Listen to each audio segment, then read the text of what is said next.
ఒక కథలో ఒక సాధువు ఒక కుక్కని, నీ దగ్గర 5 నచ్చని గుణాలు ఉన్నాయి. 1, నువ్వు ఎప్పుడు గోడపైనే ఉచ్చపోస్తావు.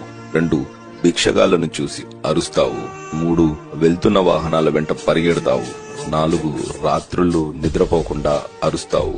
5, ఎవడు భోజనం పెట్టినా అది దొంగ వెదవైనా తోక ఊపుతావు.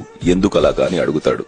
దానికి కుక్క, నేను గోడ మీద లేక ఎవరూ తిరగని చోటులో ఎందుకు ఉచ్చపోస్తాను అంటే, భోజనం భూమి పైన పెడతారు కాబట్టి ఆ ప్రదేశాన్ని శుభ్రంగా ఉంచాలని. భిక్షగాళ్లను చూసి ఎందుకు అరుస్తానంటే, కష్టపడి పని చేయకుండా ఎదటి వారిని ఎందుకు యాచిస్తున్నారని కోపంతో అరుస్తాను.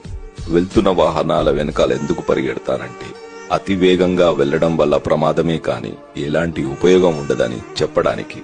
రాత్రుళ్ళు ఎందుకు అరుస్తానంటే, నిశ్శబ్దంగా నిర్మానుషమైన ఈ చీకటిలో నేను మీకు తోడుగా ఉన్నాను, మీరు జాగ్రత్తగా పడుకోవచ్చు అని.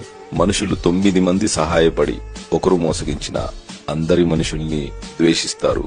కానీ 9 మంది మనుషులు మమ్మల్ని కొట్టినా, ఎవరో ఒకరు భోజనం పెడితే అది దొంగైనా సరే మేము అందరి మనుష్యులని నమ్ముతాం.